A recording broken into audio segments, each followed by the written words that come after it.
자, 하나님 말씀 같이 보도록 하겠습니다. 데살로니가전서 5장 1절에서 11절입니다.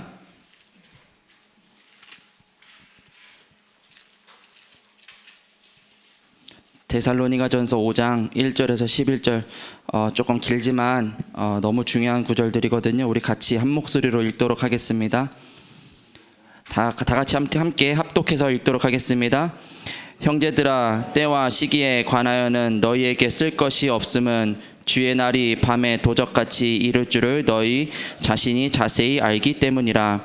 그들이 평안하다 안전하다 할 때에 임신한 여자에게 해산의 고통이 이름과 같이 멸망이 갑자기 그들에게 이르리니 결코 피하지 못하리라.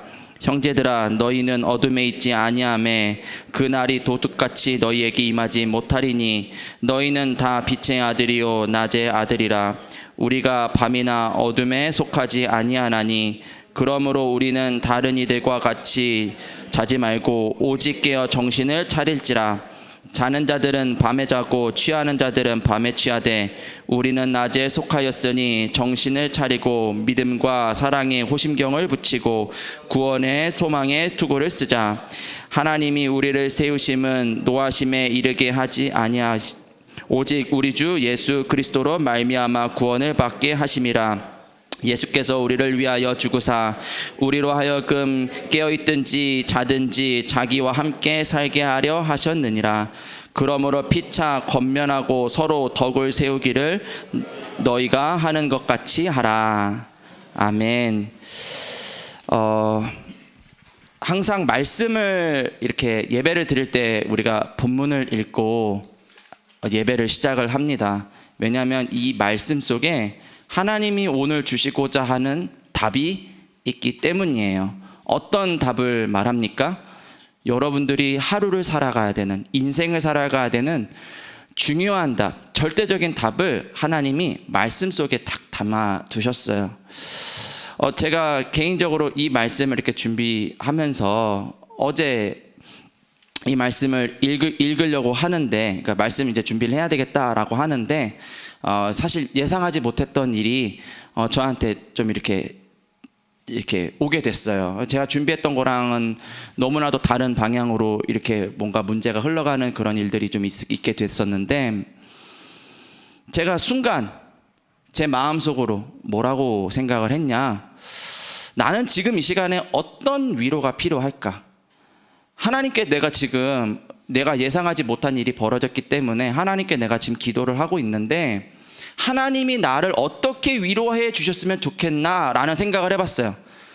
마음의 양심에 손을 딱 얹고 생각을 해보니 언약도 사실 막 대단한 어떤 믿음도 아니라 그냥 이 문제가 내가 예상하지 못했던 일들로 흘러가니 이게 문제가 내가 생각했던 대로 내가 원하는 대로 이게 좀 해결이 됐으면 좋겠다라는 그냥 마음밖에 없더라고요.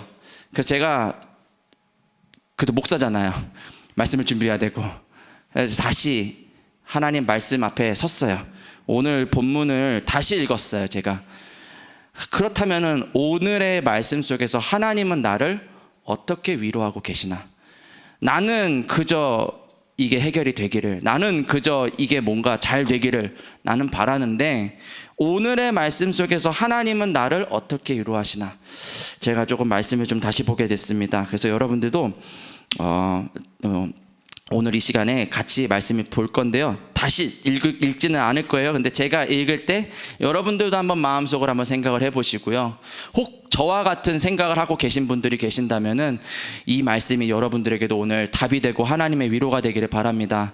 1절의 말씀에 이렇게 기록이 되어 있어요. 때와 시기라는 말이 있어요. 때와 시기. 때와 시기라는 말을 찾아보면은요, 원문에는 적절한 순간이라는 뜻이 담겨져 있어요. 이거는 예측이 가능한 시간을 말해요. 이렇게 될 거다라는 것을, 적절할 때 내가 이렇게 해야 되겠다라는 것을 때와 시기라는 단어에 말에 포함이 되어져 있습니다. 근데 말씀에 기록이 되어 있기를 때와 시기에 관하여는 너희에게 쓸 것이 없음을 이라고 되어 있어요. 쉽게 말해서 때와 시기는 너희가 알 필요가 없다라는 말이에요. 사도행전 1장 1장에도 이런 말이 나와 있죠. 때와 시기가 우리가 알 필요가 없대요. 그러면 의문이 드는 거죠. 하나님, 그러면 이 문제를 어떻게 해결을 해야 됩니까? 때와 시기가 하나님께 있다면은, 적절한 순간 적절한 응답이 하나님께 있다면은 내가 알아야 되잖아요. 근데 하나님 말씀에는 알 필요가 없다. 2절에 주의 날이 밤에 도둑같이 이를 줄을 너희 자신이 자세히 알기 때문이라 라고 되어 있어요. 주의 날이 도둑같이 오겠대요. 주의 날이 그럼 도대체 뭡니까? 주의 날은 물론 그리스도의 재림을 의미해요. 그러면서 더불어서 주의 날은 무엇을 의미를 하냐? 주님이 그리스도이신 날, 반대로 그리스도가 내 주인인 날을 주의 날이라고 해요. 제가 다시 한번 하나님 앞에 질문을 했어요.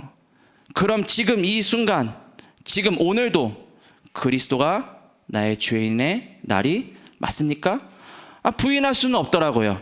하나님께서 나를 하나님 자녀 삼아 주시고 죄와 저주와 사망으로부터 나를 건져 주시고 지금 그리스도가 나와 함께 하시는 걸 제가 부인할 수가 없었어요. 그러면 지금 이 순간 이 문제 앞에 서 있는 내가 그리스도를 주인으로 여기는 날이 돼야 되는데 이 날이 도둑같이 올 거래요. 이거는 피할 수가 없어요. 3절의 말씀에 보니까요, 임신한 여인이 해산하는 고통, 언제 여자가 갑자기 막 진통이 올지 어떻게 알아요? 알 수가 없죠. 그것처럼 올 거기 때문에 피할 수가 없다. 주님의 날이 오는데 피할 수가 없대요. 근데 제가 이때까지만 해도 말씀을 읽으면서 사실 마음이 좀 답답하고 그럼 어떡하라는 걸까 좀 싶었는데 4절의 말씀을 읽으면서 조금 감사했어요. 뭐라고 되어 있냐? 형제들아, 너희는 어둠에 있지 아니하매 그날이 도둑같이 너희에게 임하지 못하리니. 5절에요. 너희는 다 빛의 아들이요 낮의 아들이라 우리가 밤이나 어둠에 속하지 아니하나니 라고 되어 있어요. 어둠에 있지 않는데요. 누가요? 너희가. 도둑같이 이게 오지만 너희에게 임하지 못하리니. 어둠이 뭡니까? 불신앙이에요. 어둠이 뭡니까? 악의 세력이에요. 어둠이 뭡니까? 지금 제가 그 당시 이 말씀을 준비하는 그 당시에 염려하는 그 문제가 어둠이에요. 근데 그 어둠이 나를 어떻게 할 수 없대요. 근거, 너희는 다 빛의 아들이요. 하나님이 지금 우리와 함께하고 계십니다. 우리는 어둠 속에 거하는 불신자가 아니라 주의 날을 기리며 주님이 오늘의 하루의 주인이 될 수 있는 귀한 하나님의 자녀입니다. 제가 이 말씀을 읽는데 하나님이 제 마음에 그렇게 얘기를 하시더라고요. 나는 너를 빛의 아들로 불렀어. 절대로 어둠이 너를 엄습하지 못할 거야. 여전히 문제는 해결되지 않았습니다. 여전히 지금 이 아침에도 여전히 그 문제는 해결이 되지 않았어요. 여전히 어려움은 놓여 있어요. 근데 주님이 말씀하시기를 너는 나의 자녀다. 그러면서 이렇게 기록하고 있습니다. 6절에 그러므로 우리는 다른 이들과 같이 자지 말고 오직 깨어 정신을 차릴지어다. 오늘 이 아침에 깨어서 여러분들 하나님의 말씀 속에서 답을 찾으시기 바랍니다. 하나님이 돌아가시지 않으셨어요. 하나님이 능력이 없으신 게 아니에요. 지금 시간에 시공간 초월하시는 능력으로 하나님 자녀와 반드시 함께 하실 것입니다. 오늘 그러기 때문에 여러분들 몇 가지만 조금 기억하셨으면 좋겠습니다. 오늘 말씀의 제목이 깨어있는 자예요. 깨어있는 자. 지금 이 순간에도 잠자고 있는 자가 있어요. 창세기 3장, 6장, 11장 그 문제 속에서 오늘도 잠자고 있는 자가 있어요. 어둠 속에서 오늘도 언제 찾아올지 모르는 그 문제 속에서 오늘도 갈등하고 염려하고 있는 자들이 있어요. 그렇기 때문에 주님이 오늘 우리에게 말씀하세요. 깨어 있어라. 다른 거로 깨어 있는 게 아니라 하나님의 말씀과 하나님의 위로로 깨어 있어라. 얘기하고 계세요. 여기 말씀해 보니까요 8절에 이런 말이 있어요. 우리는 낮에 속하였으니 정신을 차리고 믿음과 사랑의 호심경을 붙이고 구원의 소망의 투구를 쓰자. 오늘 이 시간에 우리가 가져야 되는 건 믿음의 호심경이에요. 하나님이 지금 나와 함께 하신다는 그 믿음, 그리고 나를 구원하셨다는 그 소망의 믿음, 그 투구 우리가 쓰고 차고 해야 돼요. 이유는요, 오늘도 불신자들, 오늘도 우리가 현장에서 만나야 될 많은 사람들이 믿음을 잃어버리고 이 구원의 복음을 알지 못하여 오늘도 현장에 있기 때문에 부족하고 연약하고 여전히 문제 가운데 있는 것 같이 보이지만 그 문제가 엄습하지 못할 거라고 약속하신 그 약속의 말씀을 믿는 우리를 통해서 하나님이 오늘 역사하시겠대요. 저는 그 약속의 말씀을 믿기로 오늘 아침에 작정을 했습니다. 여러분들은 어떠신가요? 여러분들도 오늘 그 약속의 말씀으로 작정하시기 바라요. 그러면 하나님이 여러분들을 어떻게 사용하시냐? 이 시대의 파수꾼으로 하나님이 사용하시겠다. 류 목사님의 말씀이 아니라 하나님의 말씀인 줄 믿습니다. 오늘 그래서요, 기도 수첩 서론에 보면 이런 말이 있어요. 마지막 부분에 보면 이런 말이 있습니다. 제가 읽어볼게요. 예수께서는 영적 전쟁하는 파수꾼에게 운명을 바꾸는 망대를 세우라고 하셨습니다. 세상을 바꾸는 7여정과 현장과 인생의 이정표도 알려주셨습니다. 이것을 아는 우리는 이 시대에 뭡니까? 파수꾼입니다. 여러분들 말씀을 주셨어요. 여정은 어쨌든 가게 될 거예요. 이정표만 볼 수 있으면 돼요. 말씀 통해서 하나님이 이정표를 분명히 주실 거예요. 왜냐? 우리는 이 시대의 파수꾼이기 때문에. 자, 그래서 세 가지. 첫 번째입니다. 파수꾼의 바통이에요. 중요한 것만 말씀드리겠습니다. 역사적인 증거로 파수꾼의 바통의 흐름을 붙잡으라고 말씀하셨어요. 역사적인 증거. 어떤 역사적인 증거요? 이스라엘 백성들의 역사적인 증거들을 우리는 기억해야 돼요. 언제 이스라엘이 노예되고 포로되고 속국이 되었나요? 이스라엘 백성들이 언약을 놓칠 때 노예되고 포로되고 속국이 되었어요. 오늘 말씀에 빛의 아들이고 깨어 있으면 되는 우리가 노예되고 포로되고 속국 될 수 있어요. 그러기 때문에 뭐 해라? 깨어 있어라. 그러기 때문에 믿음과 사랑의 오심경을 붙이고 구원의 소망의 투구를 써라. 오늘 말씀하고 있어요. 오늘 우리는요, 그렇기 때문에요, 이 복음을 가지고요, 이 흐름 속에서 하나님이 지금 나에게 명령하시는 것을 우리는 잘할 수 있어야 돼요. 무엇을 지금 명령하고 계시나요? 에스겔서 말씀해 보니까 이런 말이 있어요. 에스겔서 3장 17절의 말씀해 보니까 이런 말이 있어요. 인자야, 내가 너를 이스라엘 족속의 파수꾼으로 세웠으니 너는 내 입술의 말을 듣고 나를 대신하여 그들을 깨우치라. 주님이 말씀하셨어요. 나를 대신해서 이 에스겔 선지자를 부르실 때, 에스겔 선지자는 포로 시대 때 사람이에요. 근데 그 포로 시대 속에 있는 선지자를 부르시면서 너가 나를 대신해서 사람들을 깨우치는 일을 해라. 이게 그 당시에 에스겔 선지자에게 하나님이 주셨던 말씀이었고요. 21세기를 살아가는 지금 이 말씀의 흐름 속에 있는 우리에게 동일하게 하나님이 말씀하고 계세요. 너는 깨우쳐라. 누구를요? 어둠 속에 있는 자들을. 어둠 속에 있는 자들. 나보다 잘 살 수도 있어요. 나보다 잘났을 수도 있어요. 나보다 높은 위치에 있을 수도 있어요. 하지만 그들이 어둠 속에 있어요. 떵떵거리는 것 같아요. 잘난 것 같아요.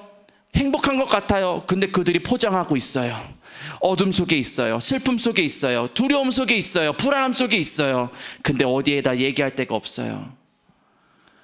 오늘 현장에 있는 많은 사람들, 혹 이게 가까운 우리 가정 속에 있는 사람들, 아니면 이 말씀을 듣고 있는 나일 수도 있어요.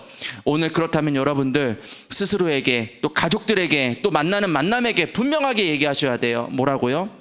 그리스도께서 우리를 위하여 이 땅에 오셨습니다. 그리스도가 오늘 당신의 구주가 되시는 날 하나님의 자녀가 되며 모든 저주 재앙에서 당신도 나와 같이 나올 수 있습니다. 오늘 그 그리스도를 만남으로 사단이 당신을 더 이상 건드리지 못하는 하나님의 자녀가 될 수 있으니 구주를 마음속에 영접하세요. 그 믿음을 회복하세요 라고 전달하는 게 오늘 우리가 해야 되는 가장 중요한 일이고요. 이 바통의 흐름을 하나님이 오늘 우리에게 맡기셨어요. 이 사실을 기억할 때 전 얼마나 감사한지. 여러분들도 감사하시죠? 오늘 이 사실로 감사하시기 바랍니다. 그럼 힘이 나요. 두 번째예요. 파수꾼의 힘. 24 하나님 주시는 힘으로 우리는 하루를 살게 될 줄 믿습니다. 하나님이 힘을 주실 거예요. 새로운 시작을 하게 하실 거예요. 영적인 싸움을 싸우게 하실 거예요. 왜냐? 이거 할 사람을 하나님이 찾고 있기 때문에. 하나님이 저와 여러분들을 이거 할 사람을 찾으셨어요. 그렇다면은요, 24 보호자의 능력을 구하세요. 24 하나님을 바라보세요. 아침 낮 밤 하나님이 지금 우리와 함께 하심을 기억하세요. 사단이 우는 사자와 같이 삼킬 자를 찾고 있어요. 생각, 마음, 영혼을 노리고 있어요. 자꾸만 어둡게 만들고 있어요. 지금 이 시간에 싸우는 거예요. 예수 그리스도의 이름으로 명하노니 내 생각, 마음, 영혼을 어둡게 만드는 흑암의 권세는 무너질지어다. 고백하시기 바랍니다.